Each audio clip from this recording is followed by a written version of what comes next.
Y'all, this is a part one. Stay tuned for part two so I can show y'all how they are the actual Alaska natives that you see on the forums, and we are the American Indians. Anyway, watch this video. Peace, peace, peace, you guys. So, this person, we're gonna go right on in, okay? So, they say facts are not a single cell, bone, hair matches to African haplogroups till the slave trade in the Americas. The life stops here, and they LOL as if they knew some shit. Not.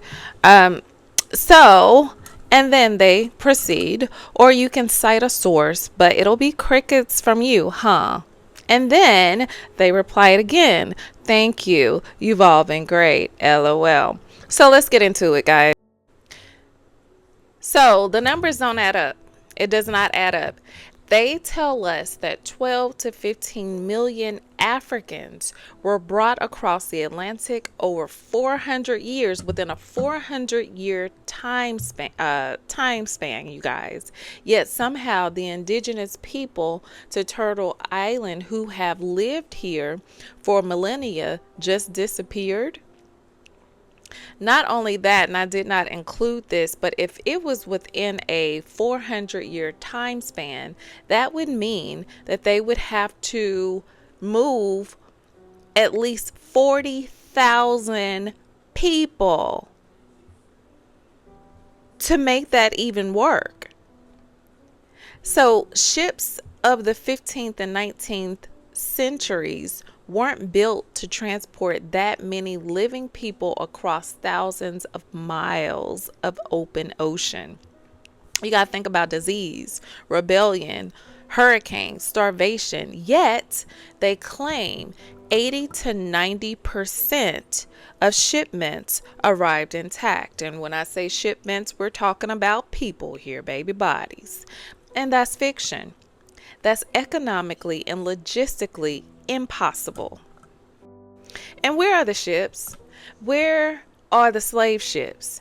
You can find Viking ships and Roman vessels, but where are the thousands of slave ships supposedly used to traffic millions of people? No real preserved ships, no verified shipwrecks loaded with chains or bones, just reproductions and museum stories.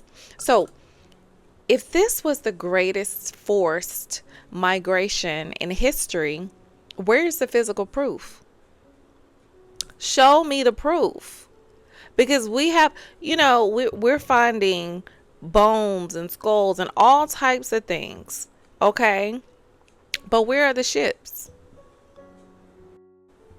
Our people were already here. I need y'all to remember this.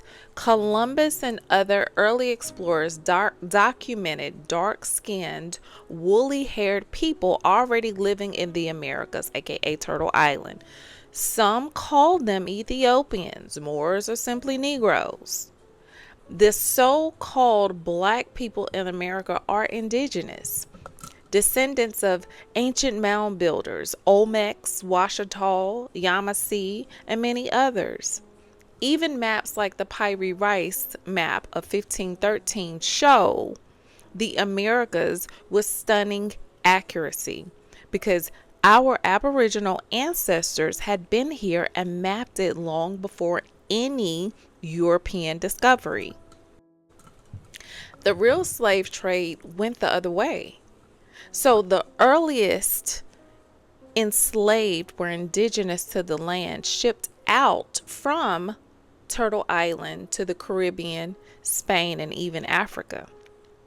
Colonizers captured so-called black Indians, renamed us, erased our tribal nations, and reclassified us as Negro, colored, or later African American.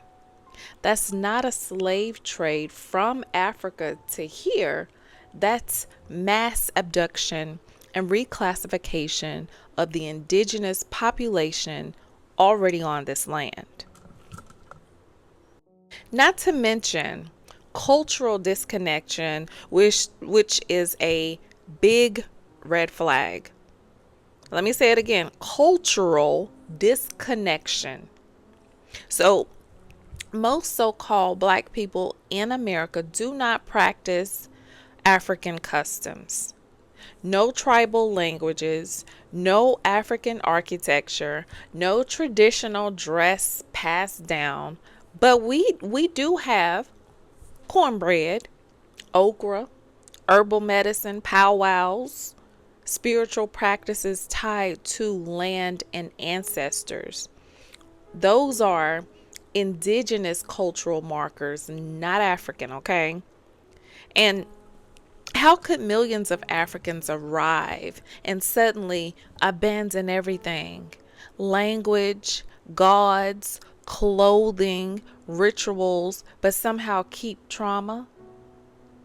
Make it make sense, guys. I mean, I want you to think about it. Look at the age you are now. Imagine, or even go back. I don't know how old y'all are, okay, or who's watching. But let me break it down like this. Just example. You are 20 years old, okay? You're being taken from one land to another. You and groups of your family, okay? How do you forget your language and who you are, your customs? Even if you were abused, you would still remember. That would still be embedded in there. Let's keep going. Legal erasure and paper genocide. So, starting in the 1800s, U.S.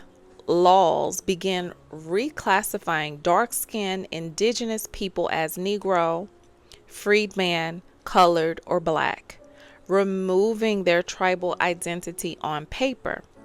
The Dawes Rolls Indian Removal Act, census updates, and one drop rule all played a role in this systematic erasure. That means many of our ancestors were not slaves from Africa, but indigenous to this land. Their identity stolen through colonial law.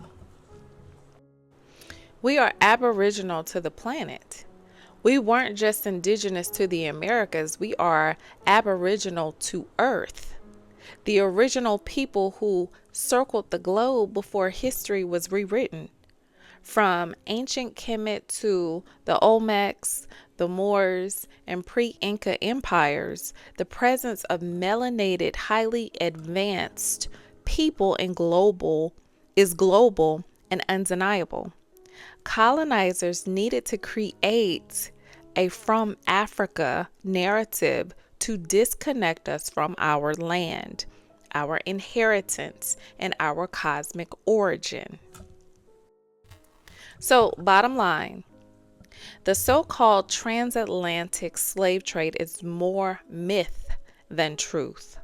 A cover up, a narrative used to hide the fact that the so called black people in America are the true indigenous heirs to Turtle Island, original to this hemisphere and the entire planet. But I have one more thing I need y'all to really think about. This is going to be like, whoa. Have y'all noticed on when you're filling out paperwork how it says American Indian, Alaskan Native? And this is why I wanted to put this here. So, a lot of people see American Indian or Alaska Native grouped together in forms, documents, and federal classifications as they assume it's all one people, right? But it's not. That's where that trickery came in. So, long story short, they are the Alaska Natives, and we are the American Indians. Don't get it twisted.